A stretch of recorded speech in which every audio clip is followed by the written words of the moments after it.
Hi, this is Clay King from AAA Flood Drying. This is the third video I've done on how to pump out a flooded basement. If you have a lot of water and it's really deep and you really need to move more water faster, you can go to an even larger pump. This is a Ready 8 pump, and this is put out by Flygt, F-L-Y-G-T, Flygt Corporation. And this is bigger than the Ready 4 pump that we showed earlier. It's similar in fashion, it looks the same, but this is a 1 horsepower pump. The other pump was a 1/2 horsepower pump. So this pump puts out about 90-95 gallons a minute. It puts out a lot of water. And we like these pumps again because they have the rubber bottom. They're already kind of have a low setup on them where they'll pump water right to the bottom. But I even modified it where I drilled the bottom even more so I can get water going right underneath the pump, and if I want to, I can put some tape around the side to force the pump to pump right to the floor. But we use these a lot, and we actually just took this pump off of one of the trucks so that we could show you what we use.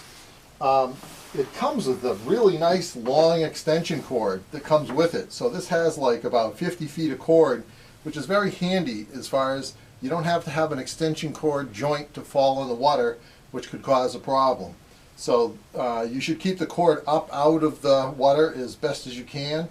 A lot of times we string them up through the ceilings and through the rafters and things like that, and then we'll plug it in. But this pump works very well and we use it a lot, and I just wanted to show you this one. Moving up, we have kind of the same company. This is called this is a 1.7 horsepower pump.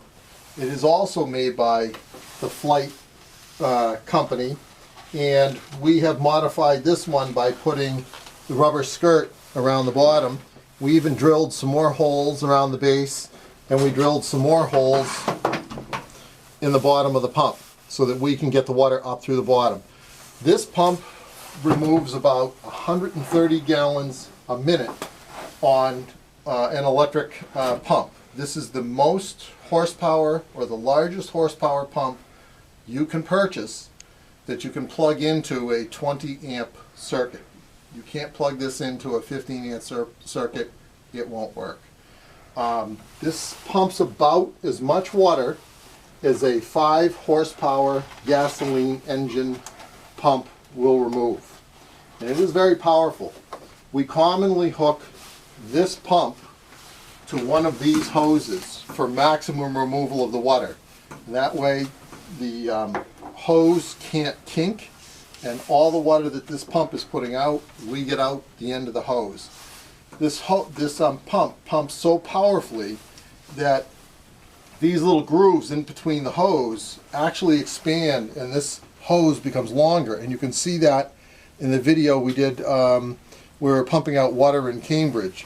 And not only do I put a hose clamp on here to hold this onto the pump, but we had to put hose clamps on here to keep these fittings from blowing off. This pump puts out a lot of water, and we use this when we have deeper water and we have a situation where we have to remove a lot more water, usually from very flooded basements or from commercial buildings. And we have about, I think we have about 6 of these, and they work really well, and that's why we have so many of them. They actually have this control box that goes with them, and what this has inside is it has 2 big capacitors.